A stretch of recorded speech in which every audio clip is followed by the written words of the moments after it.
Evening all, and welcome back to Kerbalism. We are launching our space shuttle with a crew on it this time.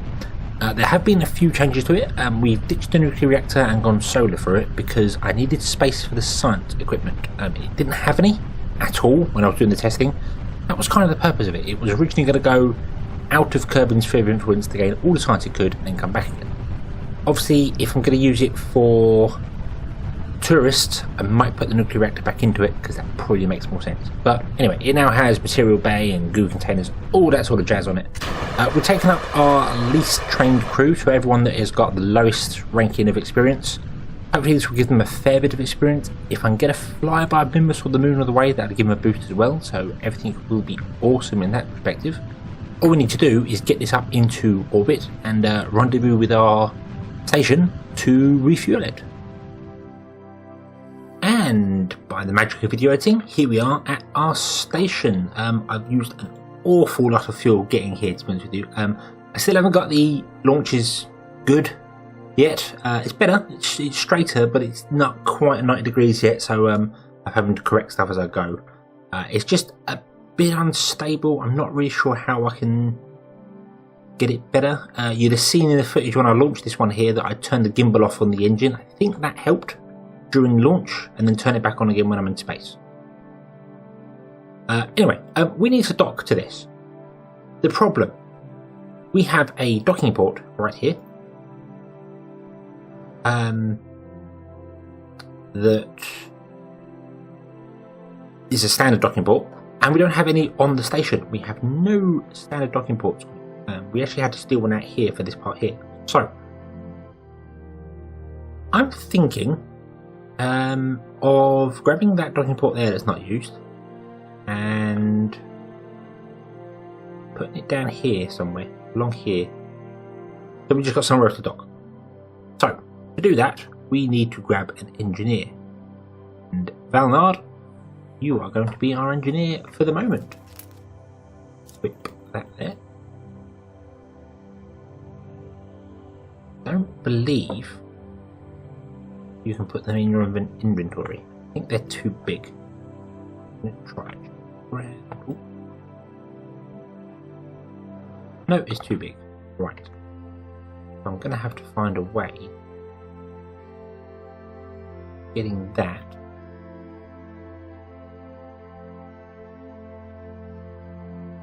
there. Sorry. Grab.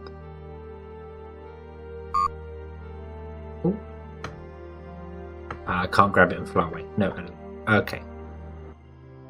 So what I'll do is I will grab that and I will put it just there. Please don't explode or do anything daft. Nope, it seems good. Okay, it's not like the Kerbalism fuel tanks that the Kerbalism orbital tanks that just orbital tanks, I don't know why I said that. Radial tanks, that's the word I was after. It's not like them that just seem to explode on contact with anything. I'm really not sure what did that. What a very weird bug, but there, it doesn't matter. Okay. Connect that there. So. Okay. And you can go not touch the solar panel.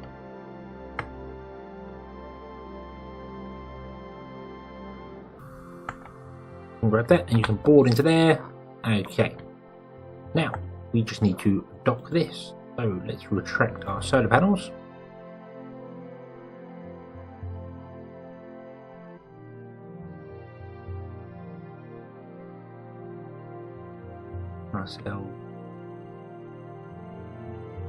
We did change that as well. I don't think I mentioned that. I changed the decoupler, so it's just a small one now, so I haven't got to worry about that upon landing. Not that I particularly think it would have been a problem anyway, but right, that should be level. So if I now control from here, that bring up our RCS. we should, in theory, if I go radial in,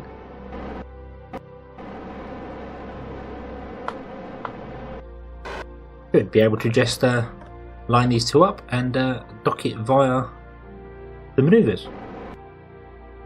The manoeuvre nodes. The nav ball, that's the word I'm after there. I really am terrible at forgetting things recently. I don't know what's going on with that one. Going to docking mode to slow things down a bit.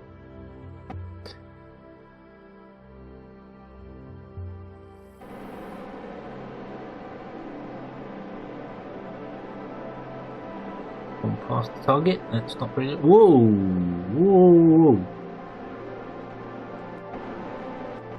What on earth happened there?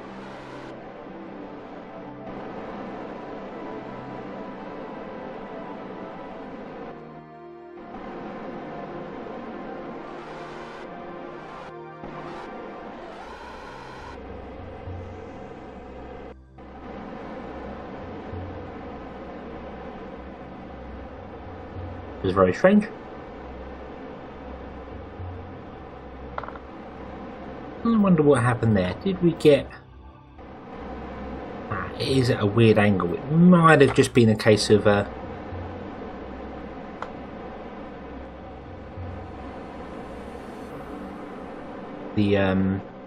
thing sort of grabbing and flinging us out.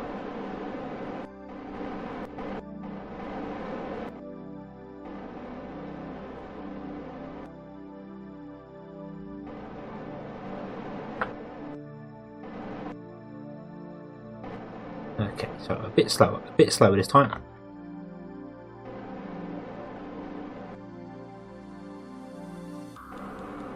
Yeah, we are definitely off. That is off center, that one. Yeah, so that's okay. Okay, let's get roughly level with it, and then we can figure out what angle we need to be to dock. Not straight.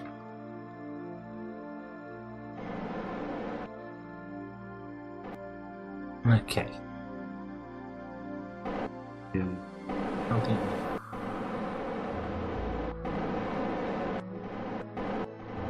Be out there. Does that look good? I think that looks good to me.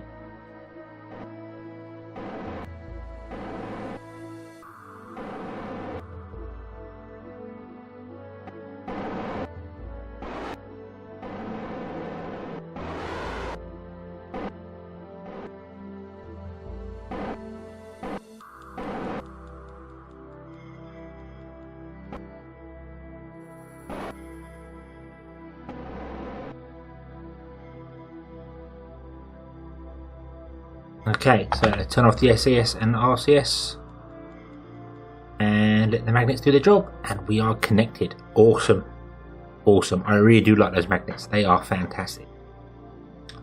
So, we need to transfer fuel over to this craft here, and because we're using procedural tanks in so many different places, I can't use the standard built-in system. So, let's go with liquid oxygen first.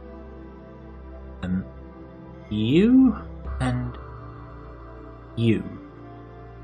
In and in. I'm going to take it from the furthest away. That's empty, that's empty, that's empty. These are all empty. So we've only got that one tank down there. Okay. Wow, I didn't realise we used that much taking out to the going to the moon. I need to deorbit this as well, but I think I'm going to do that when I have to take the crew away. That'll be the first one to go. We'll put the crew in there, we'll put a little fuel inside there. We'll take it out and go, and because it's got parachutes around there, I'm not entirely sure whether the top piece has parachutes as well, and it can decouple there, so we'll lose one orange tank. I would like to put the orange tank on the end, if I'm honest, or maybe in the end of that one there and have an orange tank at the bottom, or fit it somewhere. I'll figure it out, I'm not sure. Anyway, enough distraction. Let's get on to this. And out. Right, there we go. Our space plane is fully fueled. I think she's probably good for monopropellant as well. Don't particularly need that much monopropellant on her, so no, we'll leave that. Okay. So let's undock this. Boom. And we will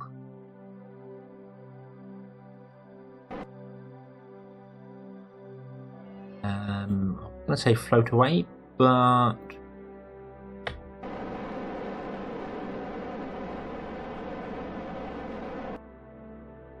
right, close, turn that off, turn that on. Wait, prograde, I suppose, might as well. Oh, let's control from down here again, shall we? Control from here, the bottom. There we go, and we can put our solar panels out as well. Then we can look at how we're going to leave the Kerbin system. Because it can be as easy as just firing our engine prograde until we get there. But what if we want to kind of fly by the moon, maybe get a gravity assist or two? Is that something we could do? I mean, it's quite possible. See here, we did that. Ooh. Did this, we should find the moon over there somewhere. Yeah, there it is. See, the closer we get to the moon, there we go. Look, we go flying out. And that's only 800 meters a second. I could probably actually do it for less than that. See here. No, that would actually collide. There we go. So for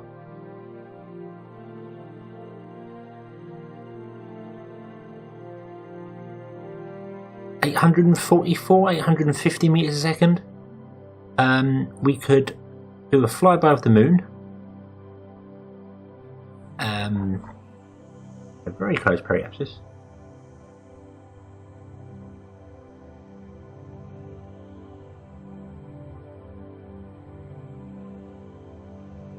As close as we dare, yeah. Oh, 300 meters, that's probably a bit much.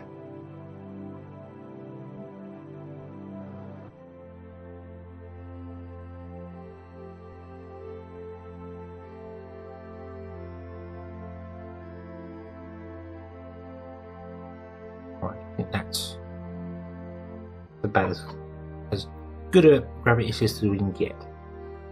So 844 meters, and we would be 70 kilometers away from the moon, and that would save us about, what was it, about 100 meters a second. That would, which is pretty good. Coming back to Kerbin's going to be fairly easy, he says. It would leave us about 300 meters a second of delta V. So yeah, what I'm going to do as well, I'm actually going to cut that engine, that thrust of the engine down. I'm going to drop this down to about 20%. Yep. It makes my node burns much longer. Let's put it at about 50%, shall we? There we go, 50%. Yeah, so it makes the node burns longer, which means that it's less likely for me to screw them up, because delta V is going to be tight. Do have monopropellant that can help us in a tight situation, and as I said, we do have no nitrogen, because for some strange reason nitrogen on there. We have 56 days worth of oxygen, and it takes 15 days to get out there, is it? 12 days. 12 days with the gravity assist, 15 days by normal engine. So yeah, that's even better. And then we can come back again, and if it takes 12 or 15 days to come back, we've still got plenty of oxygen, so we're not worried about missing Kerbin and just catching it slightly, because we will have to aero brake. But yeah, that is what I think we're going to do. It's going to pretty much be just a prograde fire. Let's just turn the ship so, and we'll go around to our maneuver node. And we will fire away and see what happens. It always amazes me, orbital mechanics. I pushed away from that very gently with more repellent, the RCS, maybe a meter a second, and you move nearly a kilometre away over one giant orbit.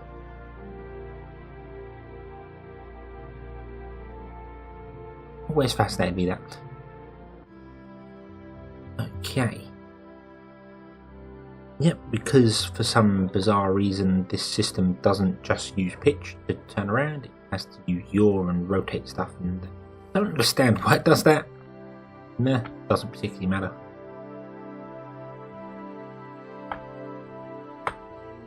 Okay. So let's go up to our node. We will miss the station. Yes, we will. Goodbye station, goodbye station. Thank you for the fuel.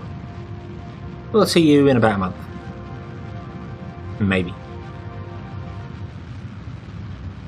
We might not. We might just end up back at Kerbin and not see you at all. Do not know.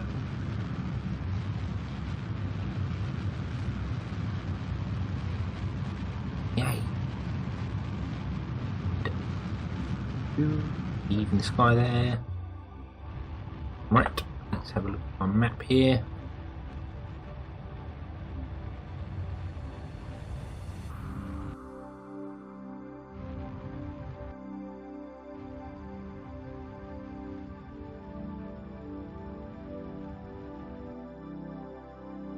I'm done for the manoeuvre there, and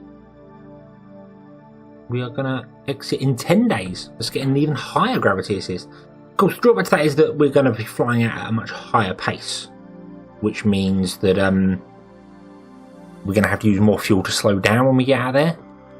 But it's not too bad, because once you're in interplanetary space, a very small manoeuvre can go a very long way. So I'm not all that fussed about it. Anyway, let's we're getting light to our solar panels. Everything looks awesome. So let's, I suppose, just time warp out to the moon.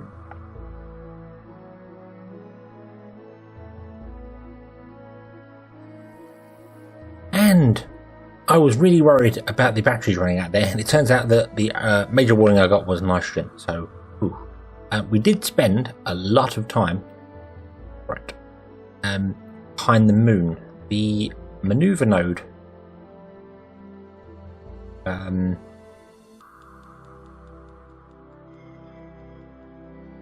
the gravity assist from around the moon really surprised me, actually. That slung us off along here just as we were getting into an eclipse from Kerbin, and put us in the dark for quite a while. But we're at the other side of that now. Batteries are charged. Things look good. Things look bright, which is awesome. So let's leave the moon sphere of influence and head on out into the unknown.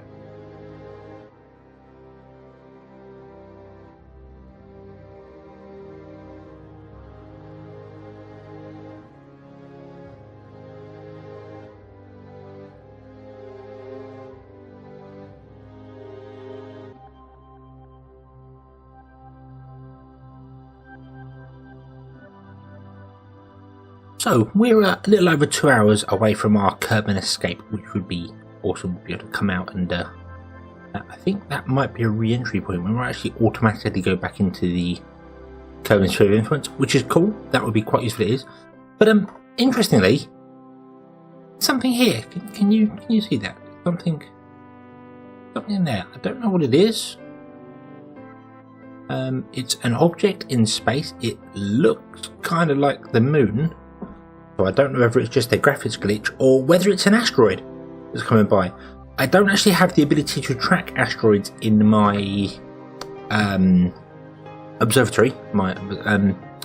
So it could be that's one of the telescopes picked up and is right there. It's right on its way to Kerbin. This moment it's going to run into Kerbin. Well, in fact, it's in Kerbin's sphere of influence right now. Obviously, I just can't track it. If I had more fuel or infinite fuel, I'd go and have a look. I'd go and see. It'd probably disappear when I get there. So Yeah, probably. It's probably not anything to do with it as well. But you see, we've got other objects here which are question marks, unknown objects, which I know we've got to go in and actually track in the tracking station. But that's just a weird one. I'm not sure whether that's just a graphics glitch or if that is an asteroid or something. I don't know. But I just thought it was funny to point out. Anyway, let's accelerate time, shall we? And by the wonderful magic of time, you see, oh, it's gone. It's gone. It's disappeared. Okay, don't know what it was then. Right, and there we are. We are high in space over the sun. First and foremost, let me have a look at our orbit. We will not re-encounter Kerbin, but that's not really a problem. Right. So, let's orientate the ship towards the sun to get ourselves a decent solar panel going on there. And let's grab all the wonderful science, shall we? And we'll record it all. I think I'm going to transmit back what I can. Not that I think anything's going to terribly wrong.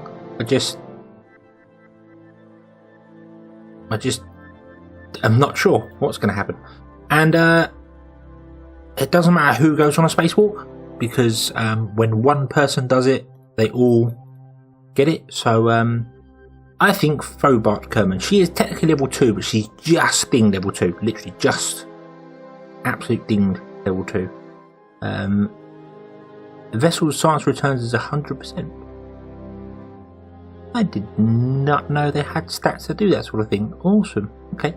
But yeah, you are going to EVA. You are our EVA. Well done. And you will grab that, and then you will board, because for some reason you can't grab the area.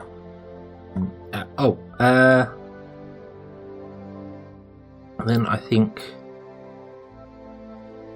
Rayfield's going to EVA. So for some reason they can't actually grab onto that. I'm not sure why. You are going to reset that, restore that. Not that we're going to need them, but gravity scan. Every time I was getting a gravity scan, I was just transmitting it back. Forward. There we go. Right. Close. So let's bring up the data for this craft now.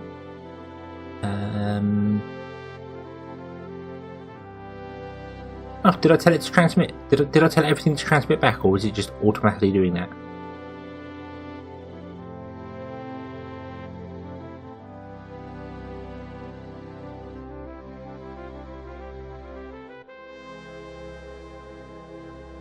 I think it might automatically be transmitting stuff back, because I don't remember telling it to do that. Grab another crew report. Crew report. Keep. Yeah, it automatically transmits now. Okay. I like that. I like that option, actually. Because you can't do anything with science in a science bay, science lab, sorry, unless you've got samples. So yeah, I like that option. That's not too bad. Right. Now, we need... I can zoom in here and actually find... point to click on. Wow, okay. Zoom out.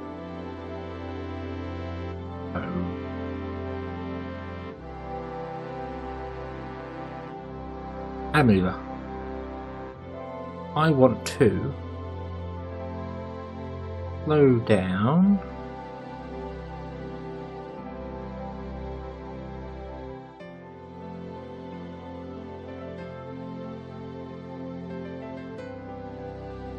Set Kerbin as my target, please. Yeah.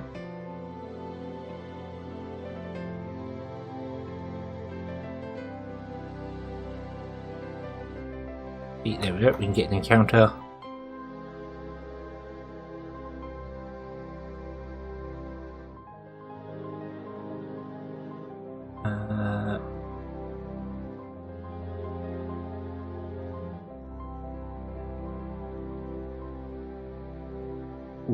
Okay, I don't quite want to use that much Delta V though, because I don't have that much Delta V.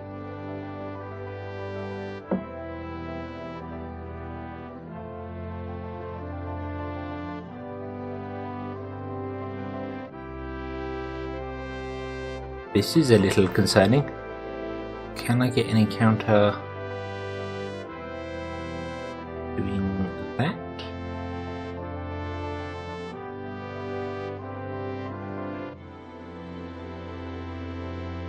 Answer is no. Oh dear.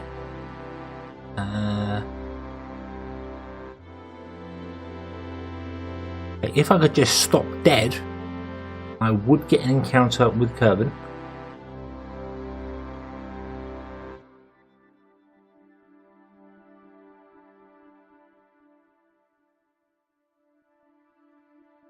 But to actually get a proper encounter that would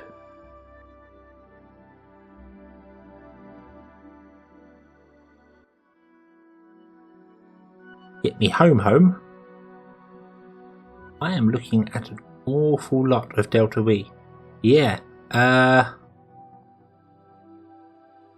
ooh, this is a problem.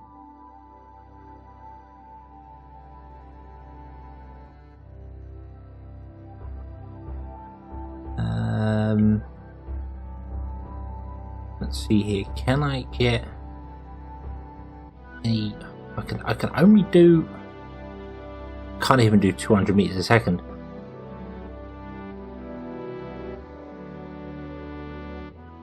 Okay.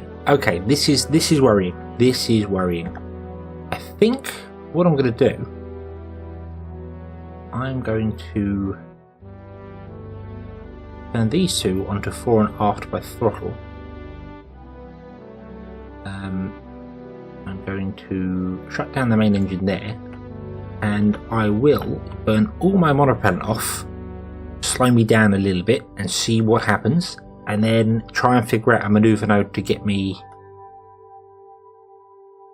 back into Kerbin's sphere of influence. I don't mind if I don't get an encounter with it, so long as I can stop in Kerbin's sphere of influence, I'm okay, because then I can send a rescue craft. That's the idea. So, I will do this, and I will see you once I try and figure out exactly what I'm going to do here, because this is definitely a problem. So all is not lost. After using all the monopropellant up, we actually increased our Delta V to 202 meters a second, and we needed about 190 to get back to Kerbin. That's what we have. We have an encounter with Kerbin. Not just Kerbin, I have an encounter with the moon. I will be travelling around the front of the moon, or slightly underneath it, and that will slow me down. So I will then, I hope that will slow me down. It will put me in a very high inclination orbit, but it will slow me down because the moon's travelling this way around. We come around the front of it, so as we come out the back of the moon, it's slowing us down. If we went the other side, it would speed us up. We go with its gravity. This way we get slowed down, which means hopefully that will catch us back into Kerbin's sphere of influence. Won't be enough to reach Kerbin. I could technically burn. I did actually have it so that I was going to touch Kerbin's atmosphere doing it normally, but so I was going to end up at about 18 kilometers before the moon encounter come along. That would have been too much. That I would have burnt up the atmosphere too fast coming in from that sort of speed. From that sort of height, I'd be coming in far too fast to do this. With this, I'm hoping that's going to push me over here somewhere. We're going to get a very high sort of orbit, something, that's going to come out there and do that, and probably be sort of up here somewhere. We'll be doing a round trip, but we'll be back in Kerbin's sphere of influence, which means we can send a rescue party out. And they're going to need it, because we have no Delta V left. But the rescue and the return is going to have to wait to the next episode. So, thank you very much for watching. I hope you've enjoyed this one. Hope to see you again next time. And until then, as always, have fun.